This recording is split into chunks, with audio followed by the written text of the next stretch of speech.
ಬಂಧುಗಳೇ ನಮಸ್ಕಾರ, ಹೇಗಿದ್ರೆ ನೀವೆಲ್ಲರೂ? ನಾನು ಸುಬ್ರಹ್ಮಣ್ಯ ಎಸ್ ಹಂಡಿಗೆ. ಬಂಧುಗಳೇ, ನೀವೆಲ್ಲರೂ ಕೂಡ ನೋಡಲೇಬೇಕಾಗಿರುವಂತಹ ವಿವರ ಇದು.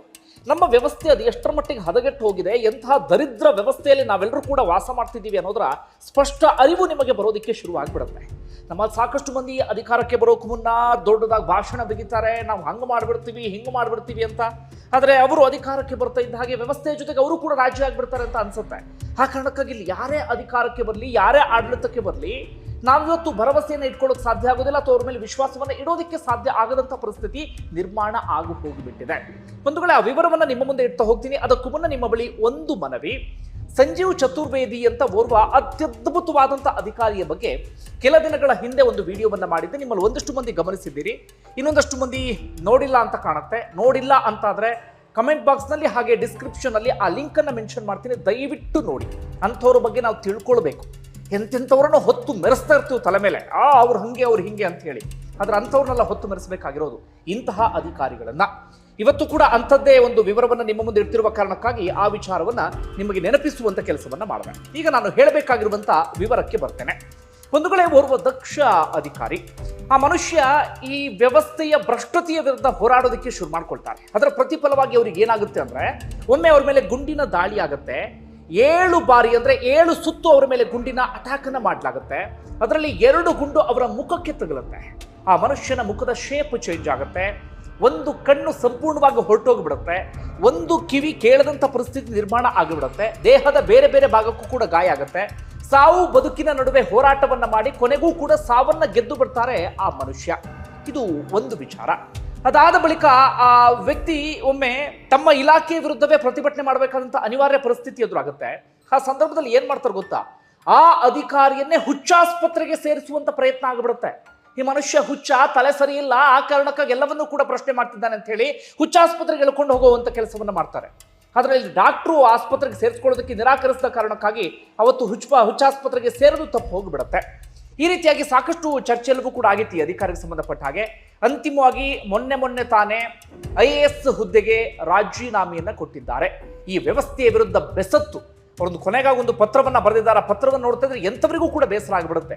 ಇದು ಎಂಥ ದರಿದ್ರ ವ್ಯವಸ್ಥೆಯಲ್ಲಿ ನಾವೆಲ್ಲರೂ ಕೂಡ ಬದುಕ್ತಾ ಇದ್ದೀವಿ ಅಂತ ಹೇಳಿ. IAS ಆಗಲಿ ಅಥವಾ ಇನ್ಯಾವುದೇ ಅಧಿಕಾರ ಕೈಯಲ್ಲಿದ್ರೂ ಕೂಡ ಈ ವ್ಯವಸ್ಥೆನ ಬದಲಾಯಿಸೋಕೆ ಸಾಧ್ಯವೇ ಇಲ್ಲ. ನಾನು ಬದಲಾಯಿಸ್ತೀನಿ ಅಂತ ಹೊರಟು ಬಿಟ್ರೆ ಈ ಸಮಾಜ ಅವರನ್ನ ಇಂಥದ್ದೊಂದು ಪರಿಸ್ಥಿತಿಗೆ ತಂದು ನಿಲ್ಲಿಸಿಬಿಡುತ್ತೆ. ಏನು ಅನ್ನೋದನ್ನು ಗಮನಿಸ್ತಾ ಹೋಗೋಣ. ಬಂಧುಗಳೇ, ಇಂಥವ್ರ ಬಗ್ಗೆ ನಾವು ತಿಳ್ಕೊಳ್ಬೇಕು. ಈ ಅಧಿಕಾರಿಯ ಹೆಸರು ರಿಂಕು ಸಿಂಗ್ ರಾಹಿ ಅಂತ ಹೇಳಿ. ಮೂಲತಃ ಉತ್ತರ ಪ್ರದೇಶದ ಅಲಿಗಢ ಭಾಗದವರು. ಒಂದು ಚಿಕ್ಕ ಹಳ್ಳಿಯಲ್ಲಿ ಅವರು ಹುಟ್ಟಿದ್ದು. ಅವರ ತಂದೆ ಹಿಟ್ಟಿನ ಗಿರಣಿಯನ್ನು ನಡೆಸ್ತಾ ಇದ್ರು. ಸಾಮಾನ್ಯವಾದಂತಹ ಕುಟುಂಬ, ಶ್ರೀಮಂತಿಕೆ ಅಂತದೇನು ಕೂಡ ಇರಲಿಲ್ಲ. ಹೀಗಾಗಿ ಇವರು ಕೂಡ ಎಜುಕೇಶನ್ಗೆ ಕಷ್ಟಪಡುವಂತ ಪರಿಸ್ಥಿತಿ ಎದುರಾಗುತ್ತೆ.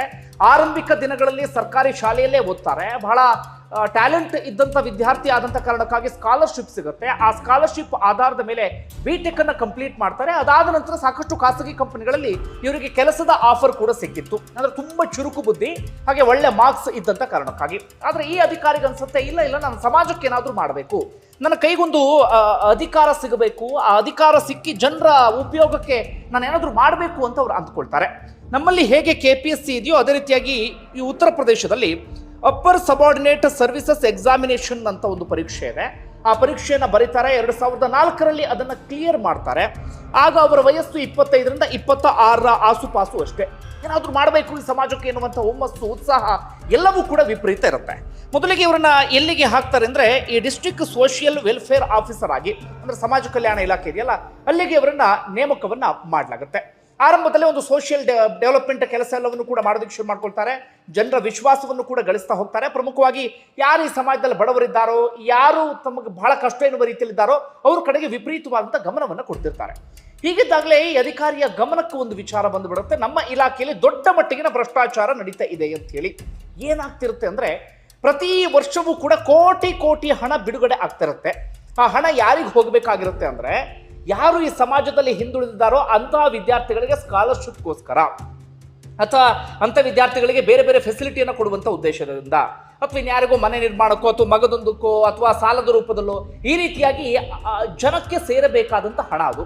ಅದರಲ್ಲಿ ಏನಾಗ್ತಿತ್ತು ಅಂದ್ರೆ, ಒಳಗಡೆ ಇದ್ದಂಥ ಒಂದಷ್ಟು ಅಧಿಕಾರಿಗಳು, ರಾಜಕಾರಣಿಗಳು, ಸ್ಥಳೀಯ ಶಾಸಕರು, ಮಗದೊಬ್ರು ಎಲ್ಲರೂ ಕೂಡ ಫೇಕ್ ಅಕೌಂಟ್ಗಳನ್ನೇನೇನೋ ಮಾಡಿಕೊಂಡು ಬ್ಯಾಂಕ್ನಲ್ಲಿ ಜನರಿಗೆ ತಲುಪಿಸಬೇಕಾದಂಥ ಹಣವನ್ನು ಇವ್ರ ಅಕೌಂಟ್ಗಳಿಗೆ ಹಾಕ್ತಾ ಇದ್ರು.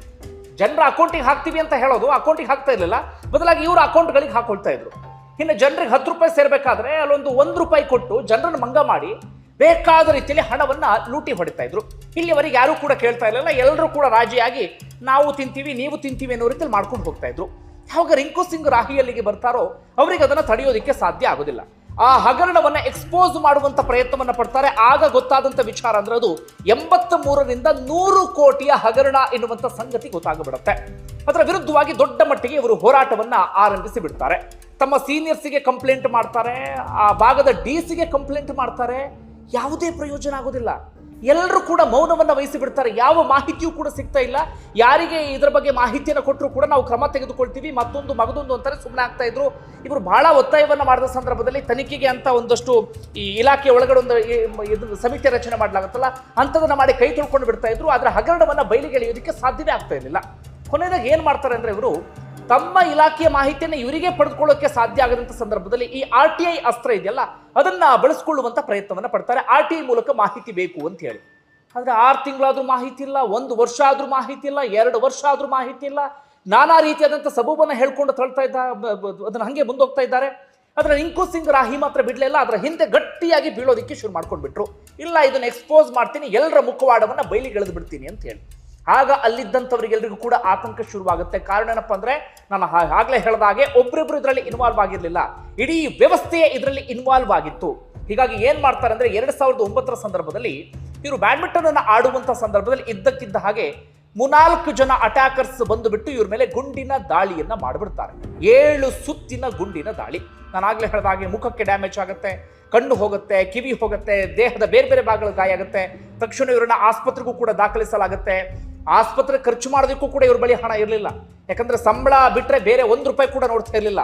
ನಮ್ಮೆಲ್ಲರಿಗೂ ಒಂದು ವಿಚಾರ ಗಮನಕ್ಕಿರಬೇಕು. ನಮ್ಮಲ್ಲಿ IAS ಆಫೀಸರ್ಸ್ಗಳು, IPS ಆಫೀಸರ್ಸ್ಗಳು ಅಂದಾಗ ದೊಡ್ಡ ದೊಡ್ಡ ಬಂಗ್ಲೆ ಕಟ್ಕೊಂಡು ಎಕರೆ ಗಟ್ಟಲೆ ಜಾಗ ಮಾಡ್ಕೊಂಡಿರ್ತಾರೆ.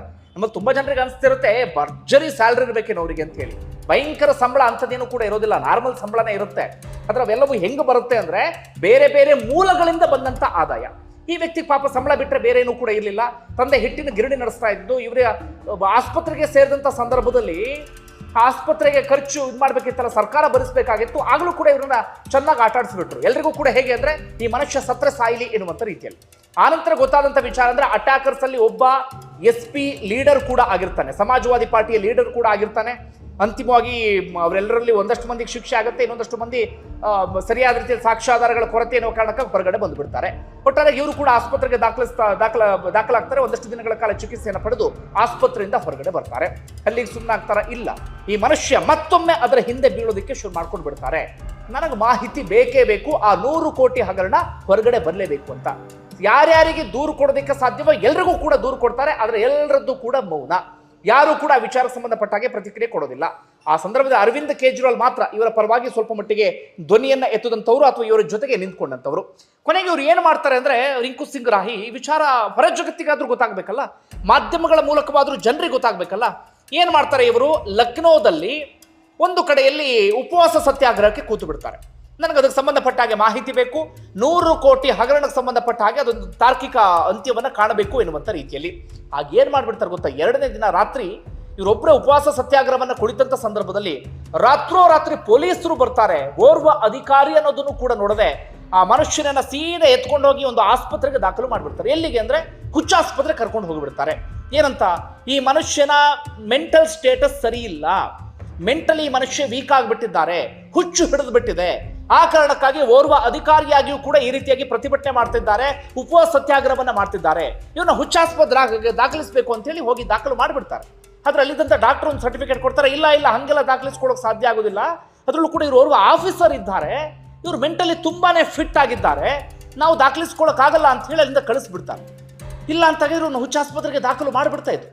ಅದಾದ ಬಳಿಕ ಈ ಮನುಷ್ಯ ಹೊರಗಡೆ ಬರ್ತಾರೆ. ಅದಾದ ನಂತರ ಕೂಡ ಪ್ರತಿಭಟನೆ, ಹೋರಾಟ ಎಲ್ಲವನ್ನೂ ಕೂಡ ಮಾಡ್ತಾರೆ. ಕೊನೆಯದಾಗಿ ಇವ್ರನ್ನ ತೆಗೆದು ಅಲಿಗಢದ ಒಂದು ಇಲಾಖೆಗೆ ಟ್ರಾನ್ಸ್ಫರ್ ಮಾಡಿಬಿಡ್ತಾರೆ. ಅಂದ್ರೆ ಆಟಕ್ಕುಂಟು ಲೆಕ್ಕಕ್ಕಿಲ್ಲದಂತ ಇಲಾಖೆಯ ಕಡೆಗೆ. ಆದ್ರೆ ಅಲ್ಲಿದ್ದುಕೊಂಡು ಕೂಡ ಇವರು ಹೋರಾಟವನ್ನು ಮುಂದುವರಿಸ್ತಾರೆ. ಆದ್ರೆ ಏನೂ ಮಾಡೋದಿಕ್ಕೆ ಸಾಧ್ಯ ಆಗೋದೇ ಇಲ್ಲ. ಅದಾದ ನಂತರ ಇವರ ವಿರುದ್ಧವೇ ಬೇರೆ ಬೇರೆ ವಿಚಾರಕ್ಕೆ ಸಂಬಂಧಪಟ್ಟಾಗಿ FIR ದಾಖಲಿಸೋದು, ಸುಳ್ಳು ದೂರನ್ನ ದಾಖಲಿಸಿ ಇವರಿಗೆ ಟಾರ್ಚರ್ ಕೊಡುವಂತ ಕೆಲಸ, ಇಂಥದ್ದೆಲ್ಲವನ್ನು ಕೂಡ ಮುಂದುವರಿಸ್ಕೊಂಡು ಹೋಗ್ತಾರೆ. ಆದ್ರೆ ಈ ಮನುಷ್ಯ ಮಾತ್ರ ಅದರ ಹಿಂದೆ ಬೀಳ್ತಾರೆ. ಏನಾದರೂ ಮಾಡಬೇಕು, ಅದನ್ನು ಹೊರಗಡೆ ತರಬೇಕು ಎನ್ನುವಂಥ ಪ್ರಯತ್ನವನ್ನು ಮಾಡ್ತಾನೆ ಹೋಗ್ತಾರೆ. ಇನ್ನೊಂದು ಕಡೆಯಿಂದ ವಿದ್ಯಾರ್ಥಿಗಳಿಗೂ ಕೂಡ ಈ ಪರೀಕ್ಷೆಗಳಿಗೆ ಇವರೇ ಟ್ರೈನಿಂಗ್ ಅನ್ನು ಕೊಡ್ತಿರ್ತಾರೆ. ನೀವು ಕೂಡ ಈ ರೀತಿಯಾಗಿ ಅಧಿಕಾರಿಗಳಾಗಬೇಕು, ವ್ಯವಸ್ಥೆ ವಿರುದ್ಧ ಹೋರಾಟವನ್ನು ಮಾಡಬೇಕು ಎನ್ನುವ ರೀತಿಯಲ್ಲಿ. ಅದಾದ ಬಳಿಕ ಇವರಿಗೆ ಅನ್ಸುತ್ತೆ, ರಿಂಕು ಸಿಂಗ್ ರಾಹಿಗೆ, ನಾನು ಇನ್ನೊಂದು ಹೆಜ್ಜೆ ಮುಂದೆ ಹೋದರೆ ಅಥವಾ ಇನ್ನೊಂದು ಹೆಜ್ಜೆ ಮೇಲೆ ಹೋದರೆ ನಾನು ಏನಾದರೂ ಮಾಡಬಹುದೇನೋ ಅಂತ ಇವರಿಗೆ ಅನ್ಸುತ್ತೆ. ಆ ಕಾರಣಕ್ಕಾಗಿ ಕಷ್ಟಪಟ್ಟು UPSCಯನ್ನು ಬರೀತಾರೆ, ಅದನ್ನು ಕ್ಲಿಯರ್ ಮಾಡ್ತಾರೆ. 2022ರಲ್ಲಿ IAS ಅಧಿಕಾರಿಯಾಗಿ ಹೊರಹೊಮ್ಮಿ ಬಿಡ್ತಾರೆ. ಅದಾದ ನಂತರ ಇವರು ಮುಜಾಫರ್ ನಗರದಲ್ಲಿ SDM ಆಗಿ ಕಾರ್ಯನಿರ್ವಹಿಸೋದಕ್ಕೆ ಶುರು ಮಾಡ್ಕೊಳ್ತಾರೆ. ಅಲ್ಲೂ ಕೂಡ ಒಳ್ಳೊಳ್ಳೆ ಕೆಲಸವನ್ನ ಮಾಡ್ತಾರೆ, ಜನರ ವಿಶ್ವಾಸವನ್ನು ಗಳಿಸ್ತಾರೆ. ಇದೇ ಸಂದರ್ಭದಲ್ಲಿ ಒಂದು ಕಾಂಟ್ರವರ್ಸಿ ಆಗಿಬಿಡುತ್ತೆ. ಒಂದೇ ಒಂದು ಕಾಂಟ್ರವರ್ಸಿ ಇವರು ಬದುಕನ್ನ ಬೇರೆ ಹಂತಕ್ಕೆ ತೆಗೆದುಕೊಂಡು ಹೋಗ್ಬಿಡುತ್ತೆ. ಏನಾಗುತ್ತೆ ಅಂದ್ರೆ, ಇವರ ಕಚೇರಿ ಇತ್ತಲ್ಲ, ಕಚೇರಿಯ ಗೋಡೆ ಮೇಲೆ ಕಂಡವರು ಬಂದು ಮೂತ್ರ ವಿಸರ್ಜನೆ ಮಾಡ್ತಿರ್ತಾರೆ. ಇವ್ರ ಕಚೇರಿಯಲ್ಲಿರುವಂಥ ಸಿಬ್ಬಂದಿ, ಸುತ್ತಮುತ್ತ ಹೋಗುವಂಥವ್ರು ಎಲ್ಲರೂ ಕೂಡ ಇವ್ರಿಗೆ ತಲೆ ಕೆಟ್ಟು ಹೋಗ್ಬಿಡುತ್ತೆ. ಯಾವ ವ್ಯವಸ್ಥೆಯಲ್ಲಿ ನಾವಿದ್ದೀವಿ? ಒಂದು ಮೂತ್ರ ವಿಸರ್ಜನೆ ಆದರೂ ಹೋಗಿ ಶೌಚಾಲಯಕ್ಕೆ ಮಾಡಬಾರ್ದ? ಅದನ್ನು ಬಿಟ್ಕೊಂಡು SDM ಕಚೇರಿಯ ಗೋಡೆಗೆ ಮೂತ್ರ ವಿಸರ್ಜನೆ ಮಾಡಿದ್ರೆ ಹೇಗೆ ಅಂತ ಹೇಳಿ. ಅದಾದ ಬಳಿಕ ಯಾರು ಕೂಡ ಮೂತ್ರ ವಿಸರ್ಜನೆಯನ್ನು ಮಾಡಬಾರ್ದು ಎನ್ನುವ ರೀತಿಯಲ್ಲಿ ಇದೆಲ್ಲವೂ ಕೂಡ ಮಾಡಿಬಿಡ್ತಾರೆ. ನೋಡಿದ್ರೆ ಈ ಲಾಯರ್ಸ್ಗಳೆಲ್ಲರೂ ಕೂಡ ಬಂದು ಅಲ್ಲೇ ಬಂದು ಮೂತ್ರ ವಿಸರ್ಜನೆ ಮಾಡ್ತಿರ್ತಾರೆ. ಆಗ ಏನ್ ಮಾಡ್ತಾರೆ ಅಂದ್ರೆ, ಓರ್ವ ಲಾಯರ್ಗೆ ಹಾಗೆ ಓರ್ವ ಸಿಬ್ಬಂದಿಗೆ ನೀವು ಆ ಮೂತ್ರ ವಿಸರ್ಜನೆ ಮಾಡಿದ ತಪ್ಪಿಗೆ ಈ ಬಸ್ಕಿ ಹೊಡಿಬೇಕು ಅಂತ ಶಿಕ್ಷೆಯನ್ನು ಕೊಟ್ಬಿಡ್ತಾರೆ. ಆಗ ಲಾಯರ್ಸ್ಗಳು ದೊಡ್ಡ ಮಟ್ಟಿಗೆ ಪ್ರತಿಭಟನೆಯನ್ನು ಆರಂಭಿಸಿಬಿಡ್ತಾರೆ. ನೋಡಿ, ವಕೀಲರನ್ನ ಇವರು ಅವಮಾನಿಸ್ತಾ ಇದ್ದಾರೆ, ನಮಗೆ ಬಸ್ಕಿ ಹೊಡೆಯುವಂತ ಶಿಕ್ಷೆಯನ್ನು ಕೊಡ್ತಿದ್ದಾರೆ ಅಂತೇಳಿ ದೊಡ್ಡ ಮಟ್ಟಿಗೆ ಪ್ರತಿಭಟನೆ ಆರಂಭ ಮಾಡಿಬಿಡ್ತಾರೆ. ಕೊನೆಯದಾಗಿ ಏನು ಮಾಡಿಬಿಡ್ತಾರೆ ಅಂದ್ರೆ, ರಿಂಕು ಸಿಂಗ್ ರಾಹಿ ವಕೀಲರ ಎದುರುಗಡೆ, ಆಯ್ತು ನೀವ್ಯಾರು ಕೂಡ ಬಸ್ಕಿ ಹೊಡಿಬೇಡಿ, ನೀವ್ಯಾರು ಕೂಡ ಪ್ರತಿಭಟನೆ ಮಾಡಬೇಡಿ, ನನಗೆ ಈ ವ್ಯವಸ್ಥೆಯನ್ನು ಸರಿ ಮಾಡೋದಕ್ಕೆ ಸಾಧ್ಯ ಆಗ್ತಿಲ್ವಲ್ಲ, ನಾನೊಬ್ಬ ಅಸಮರ್ಥನಿದ್ದೇನೆ, ನಾನೊಬ್ಬ ಪ್ರಯೋಜನಕ್ಕೆ ಇಲ್ಲದಂಥವನಿದ್ದೇನೆ ಅಂತ ಹೇಳಿ ಸ್ವತಃ ಅವರು ಬಸ್ಕಿ ಹೊಡೆದು ಬಿಡ್ತಾರೆ ವಕೀಲರ ಎದುರುಗಡೆ. ಪ್ರತಿಭಟನೆ ತಣ್ಣಗಾಗುತ್ತೆ, ಆದರೆ ಅದಕ್ಕೆ ಸಂಬಂಧಪಟ್ಟಂತ ವಿಡಿಯೋ ಸಿಕ್ಕಾಪಟ್ಟೆ ವೈರಲ್ ಆಗುತ್ತೆ. ಜನ ರಿಂಕು ಸಿಂಗ್ ರಾಹಿಯ ಪರವಾಗಿ ನಿಂತ್ಕೊಳ್ತಾರೆ. ಆದರೆ ಇಲಾಖೆ ಹಾಗೆ ನಮ್ಮ ಸರ್ಕಾರ, ನಾವು ಹೇಳ್ತೀವಿ, ಈ ಯಾರೋ ಅಧಿಕಾರಕ್ಕೆ ಬಂದ್ರೆ ಈ ವ್ಯವಸ್ಥೆಯನ್ನ ಬದಲಿಸಿ ಬಿಡ್ತಾರೆ ಅಂತ, ಅಂಥವರೇ ಅಲ್ಲಿ ಅಧಿಕಾರದಲ್ಲಿದ್ರು. ಆದ್ರೆ ಅವರೆಲ್ಲರೂ ಏನ್ ಅಂದ್ಕೊಂಡು ಬಿಡ್ತಾರೆ ಅಂದ್ರೆ, ಓರ್ವ IAS ಅಧಿಕಾರಿಯಾಗಿ ಅವರೇ ಸ್ವತಃ ಬಸ್ಕಿ ಹೊಡೆಯೋದು ಅಂದ್ರೆ ಇಲಾಖೆಗೆ ಮಾಡುವಂತ ಅವಮಾನ ಇದು, ಇಡೀ ವ್ಯವಸ್ಥೆಗೆ ಮಾಡುವಂತ ಅವಮಾನ ಇದು ಅಂತ ಹೇಳಿ ಆ ವ್ಯಕ್ತಿಯನ್ನ ಏನ್ ಮಾಡ್ತಾರೆ ಅಂದ್ರೆ, ಆ ಘಟನೆ ಆಗಿ ಅಥವಾ ವಿಡಿಯೋ ವೈರಲ್ ಆಗಿ 36 ಗಂಟೆಗಳಲ್ಲೇ ಅವ್ರನ್ನ ಒಂದು ಕೆಲಸವೇ ಇಲ್ಲದಂತ ಇಲಾಖೆಗೆ ಅವ್ರನ್ನ ಟ್ರಾನ್ಸ್ಫರ್ ಮಾಡಿ ಬಿಡ್ತಾರೆ. ಟ್ರಾನ್ಸ್ಫರ್ ಮಾಡೋದಕ್ಕೆ ಒಂದು ನೆಪ ಬೇಕಾಗಿತ್ತು, ಅದನ್ನ ಹುಡುಕ್ತಾ ಇದ್ರು, ಇಂಥದ್ದೊಂದು ನೆಪ ಸಿಕ್ತು, ಆ ಕಾರಣಕ್ಕಾಗಿ ಅಲ್ಲಿ ಟ್ರಾನ್ಸ್ಫರ್ ಮಾಡಿದ್ರು. ಯಾವ ಕಾರಣಕ್ಕಾಗಿ ಅಂದ್ರೆ, ಅವ್ರು SDM ಆಗಿ ಬರ್ತಾ ಇದ್ದ ಹಾಗೆ ಇನ್ನೊಂದಷ್ಟು ಭ್ರಷ್ಟಾಚಾರವನ್ನ ಬಯಲಿಗೆಳೆಯುವಂತ ಅಥವಾ ಹೊರತೆಗೆಯುವಂತ ಪ್ರಯತ್ನವನ್ನ ಆರಂಭಿಸಿರ್ತಾರೆ. ಇವರ ಬ್ಯಾಡ್ ಲಕ್ ಅದೇ ಸಂದರ್ಭದಲ್ಲಿ ಇಂಥದ್ದೊಂದು ಕಾಂಟ್ರವರ್ಸಿ ಆಗಿಬಿಡುತ್ತೆ. ಕಾಂಟ್ರವರ್ಸಿ ಅಂದ್ರೆ ಅದನ್ನು ಕಾಂಟ್ರವರ್ಸಿ ಅಲ್ಲ, ಇವ್ರು ಮಾಡಿದ ಒಳ್ಳೆ ಕೆಲಸ, ಅದರ ಸಮಾಜಕ್ಕೆ ಅದನ್ನು ಬೇರೆ ರೀತಿಯಲ್ಲಿ ಬಿಂಬಿಸುವಂತ ಕೆಲಸವನ್ನ ಮಾಡಲಾಯಿತು. ಅದಾದ ಬಳಿಕ ಇವ್ರನ್ನ ತೆಗೆದು ಮತ್ತೊಮ್ಮೆ ಬೇರೆ ಕಡೆಗೆ ಟ್ರಾನ್ಸ್ಫರ್ ಮಾಡಲಾಯಿತು. ಅಂದ್ರೆ ಕೆಲಸವೇ ಇಲ್ಲದಂತಹ ಒಂದು ಇಲಾಖೆಗೆ ಇವ್ರನ್ನ ಟ್ರಾನ್ಸ್ಫರ್ ಮಾಡಿಬಿಡ್ತಾರೆ. ಅಲ್ಲಿ ಹೆಚ್ಚು ಕಡಿಮೆ ಒಂದು 8 ತಿಂಗಳಿಂದ ಇದ್ರು. ಅಂತಿಮವಾಗಿ ಮೊನ್ನೆ ತಾನೇ IAS ಹುದ್ದೆಗೆ ಅವರು ರಾಜೀನಾಮೆಯನ್ನು ಕೊಟ್ಟರು. ಆ ಸಂದರ್ಭದಲ್ಲಿ ಅವರು ಹೇಳಿದ್ದೇನಪ್ಪ ಅಂದ್ರೆ, ನನಗೆ ಸರ್ಕಾರದಿಂದ ಸಂಬಳ ಏನೋ ಬರ್ತಾ ಇದೆ, ಸಂಬಳಕ್ಕೆ ಯಾವುದೇ ರೀತಿಯಲ್ಲೂ ಕೂಡ ಸಮಸ್ಯೆ ಇಲ್ಲ, ಆದ್ರೆ ನನ್ನ ಕೆಲಸವನ್ನೇ ಕೊಡ್ತಾ ಇಲ್ಲ, ಪ್ರಾಮಾಣಿಕವಾಗಿ ಕೆಲಸವನ್ನ ಮಾಡೋದಕ್ಕೆ ಹೋದ್ರೆ ಇಲ್ಲಿ ಯಾವುದೇ ರೀತಿಯಲ್ಲೂ ಕೂಡ ಬೆಲೆ ಇಲ್ಲ, ಈ ವ್ಯವಸ್ಥೆ ಎಲ್ಲರನ್ನೂ ಕೂಡ ಒಂದು ರೀತಿಯಲ್ಲಿ ಅದುಮುವಂತ ಕೆಲಸವನ್ನ ಮಾಡ್ತಾ ಇದೆ, ಸಂಬಳ ಸಿಗ್ತಾ ಇದೆ ಆದ್ರೆ ಕೆಲಸ ಇಲ್ಲ, ಈ ರೀತಿಯಾಗಿ ಸಂಬಳವನ್ನು ತೆಗೆದುಕೊಳ್ಳೋದು ಅಂದ್ರೆ ಕೆಲಸ ಇಲ್ಲದೆ ಸಂಬಳವನ್ನು ತೆಗೆದುಕೊಳ್ಳೋದು ನನಗೆ ಯಾಕೋ ಅದು ಸರಿ ಅಂತ ಅನಿಸ್ತಾ ಇಲ್ಲ, ಅದು ಒಂದು ಮಾದರಿಯಲ್ಲಿ ಭ್ರಷ್ಟಾಚಾರ ಇದ್ದ ಹಾಗೆ.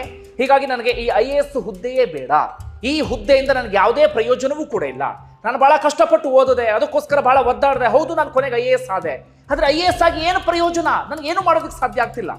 ಏನಾದ್ರೂ ಮಾಡಬೇಕು ಅಂತ ಆದ್ರೆ ನಾನು ವ್ಯವಸ್ಥೆಯ ಜೊತೆಗೆ ರಾಜಿ ಆಗಬೇಕಾಗಿದೆ, ಕಂಡವರ ಎದುರುಗಡೆ ಗುಲಾಮನ ರೀತಿಯಲ್ಲಿ ನಿಂತ್ಕೊಳ್ಳಬೇಕಾಗಿದೆ. ಇಂಥದ್ದೊಂದು ಹುದ್ದೆ ಇದ್ದರೆಷ್ಟು ಬಿಟ್ಟರೆಷ್ಟು ಎನ್ನುವ ರೀತಿಯಲ್ಲಿ ತಮ್ಮ ಹುದ್ದೆಗೆ ರಾಜೀನಾಮೆಯನ್ನು ಕೊಟ್ಬಿಟ್ರು. ಬಂಧುಗಳೇ, ನೀವು ನಂಬೋದಿಲ್ಲ, ಇವತ್ತಿಗೂ ಕೂಡ ಅವರೊಂದು ಸಣ್ಣ ಮನೆಯಲ್ಲಿ ವಾಸವನ್ನ ಮಾಡ್ತಾ ಇದ್ದಾರೆ. ಇವತ್ತಿಗೂ ಅವರ ಅಪ್ಪ ಅಮ್ಮ ಎಲ್ಲರೂ ಕೂಡ ಇರುವಂತ ಮನೆಯಲ್ಲಿ ಮಳೆ ಬಂದ್ರೆ ನೀರು ಸೋರುವಂತ ರೀತಿಯಲ್ಲಿದೆ. ಯಾಕಂದ್ರೆ ಅವರು ಸಂಬಳವನ್ನ ಬಿಟ್ಟು ಅದ್ರ ಆಚೆಗೆ ಹೋಗ್ತಾ ಇಲ್ಲ. ಆ ಕಾರಣಕ್ಕಾಗಿ ಅವರಿಗೆ ಐಷಾರಾಮಿ ಜೀವನ ಸಾಗಿಸೋದಕ್ಕಾಗ್ಲಿ ಇನ್ನೊಂದಕ್ಕಾಗ್ಲಿ ಏನೂ ಮಾಡೋದಕ್ಕೆ ಸಾಧ್ಯ ಆಗ್ತಾ ಇಲ್ಲ. ಬಂಧುಗಳೇ, ಈ ಸ್ಟೋರಿ ಏನನ್ನು ಹೇಳುತ್ತೆ ಅಂದ್ರೆ, ನಾವು ಯಾವಾಗಲೂ ಹೇಳ್ತಾ ಇರ್ತೀವಲ್ಲ, UPSCಯನ್ನ ಮಾಡಿ IAS ಆಗಿ IPS ಆಗಿ ವ್ಯವಸ್ಥೆಯನ್ನ ಬದಲಾಯಿಸಿ ಬಿಡಿ, ಹಂಗೆ ಅಂತಿರ್ತೀವಲ್ಲ, ಅಷ್ಟು ಸುಲಭ ಅಲ್ಲ ಅನ್ನೋದು ಇವರ ಮೂಲಕ ನಮ್ಮೆಲ್ಲರಿಗೂ ಕೂಡ ಬಹಳ ಸ್ಪಷ್ಟವಾಗಿ ಗೊತ್ತಾಗ್ತಾ ಇದೆ.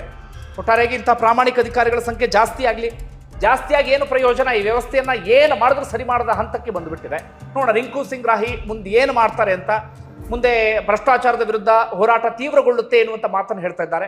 ಅವರ ಹೋರಾಟಕ್ಕೆ ಯಶಸ್ಸು ಸಿಗಲಿ ಅಂತ ಆಶಿಸೋಣ. ಧನ್ಯವಾದ ವಿಡಿಯೋ ನೋಡಿದ್ದಕ್ಕಾಗಿ.